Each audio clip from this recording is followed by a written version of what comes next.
Tidak semua rumah yang terlihat sepi benar-benar kosong. Kadang ada sesuatu yang masih tinggal di sana. Bukan manusia, bukan juga hewan, tapi sesuatu yang tidak kasat mata, seolah masih terikat pada sesuatu.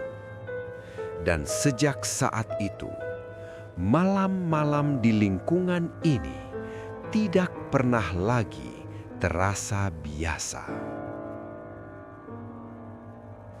Namaku Bowo. Sudah 5 tahun aku tinggal di perumahan ini. Rumahku berada di pojok gang. Sebelah kanan persawahan yang gelap saat malam. Sebelah kiri rumah kosong yang belum pernah laku. Di gang ini hanya rumahku yang berpenghuni. Beberapa rumah memang telah memiliki penghuni, tapi jarang ada yang menempati. Kebanyakan dari mereka hanya dijadikan sebagai rumah singgah. Tepat di depan rumahku, ada satu rumah lain. Rumah itu berhadapan langsung dengan kami. Dulu, rumah itu tidak kosong, namun sekarang rumah itu menjadi sarang makhluk lain. Sekitar 1 bulan setelah aku pindah, rumah itu ditempati pasangan muda. Suami istri, ramah, sering menyapa ibuku, kadang ngobrol denganku di teras.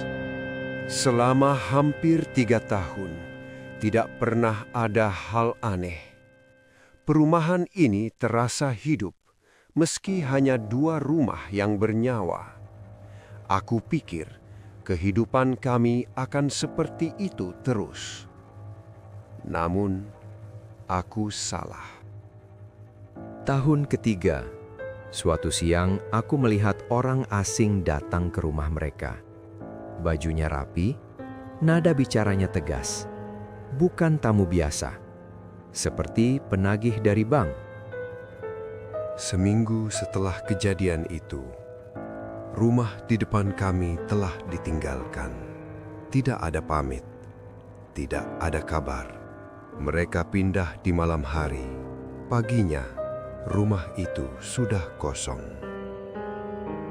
Aku heran, karena selama ini mereka dikenal ramah.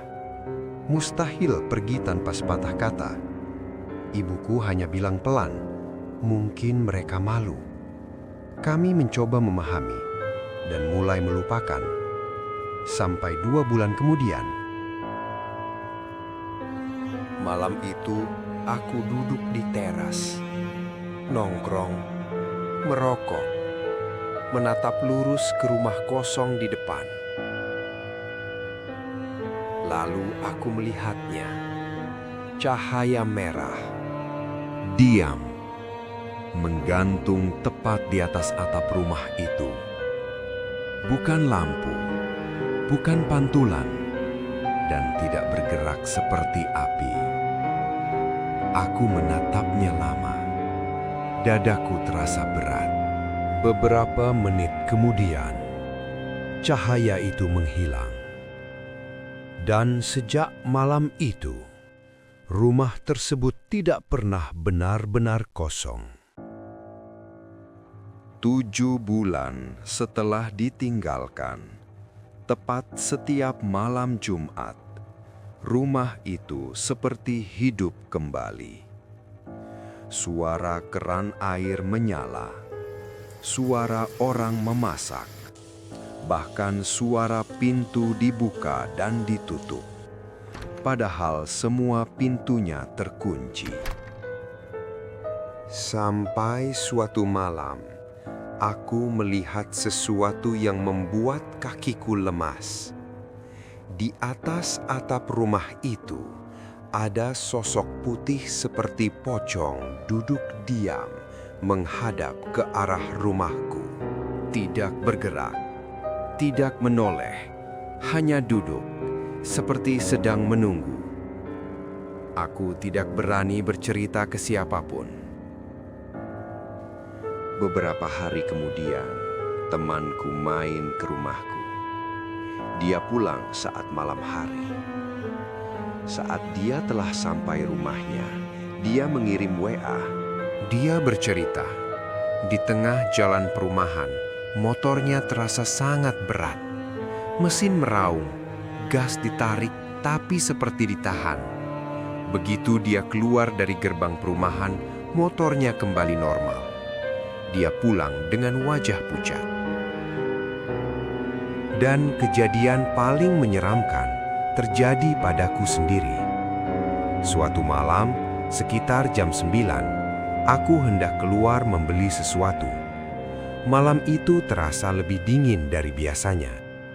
Udara pekat, dan tiba-tiba dari arah belakang rumah tercium bau anyir.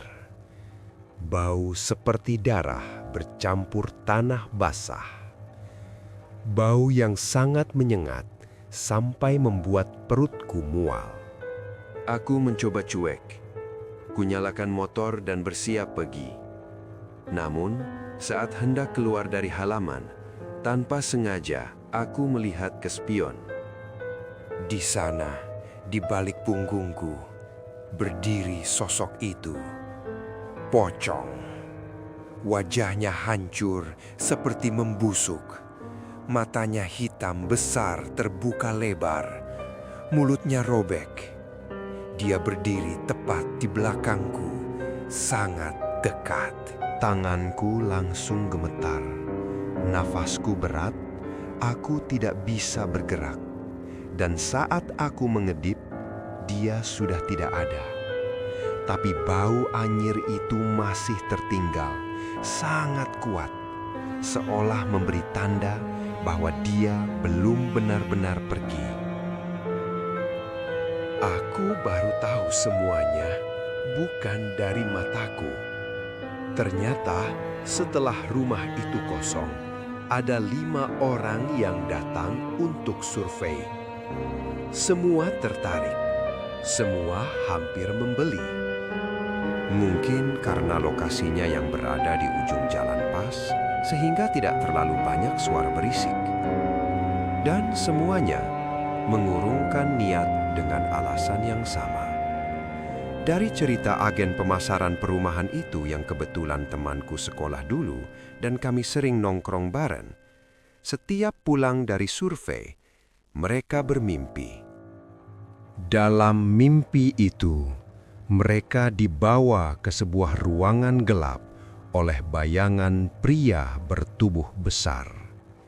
Pintunya ditutup, dikunci, dan mereka ditinggalkan di dalam. Aku tidak tahu soal ini, karena setiap ada orang datang, aku sedang bekerja. Sampai akhirnya, suatu hari saat pamanku yang paham dunia gaib dan juga seorang guru silat berkunjung ke rumah. Dia bercerita, saat sampai di rumahku, dia merasa ada yang berbeda dengan aura rumah di depanku. Dia menatap rumah itu lama, lalu berkata pelan, "Rumah itu udah ditandai orang." Katanya, siapapun yang nekat menempati akan mengalami kejadian aneh dan jika tidak kuat, bisa berakhir celaka. Sejak hari itu, aku tidak pernah lagi menatap rumah itu terlalu lama. Karena aku sadar, rumah itu tidak kosong. Ia hanya menunggu.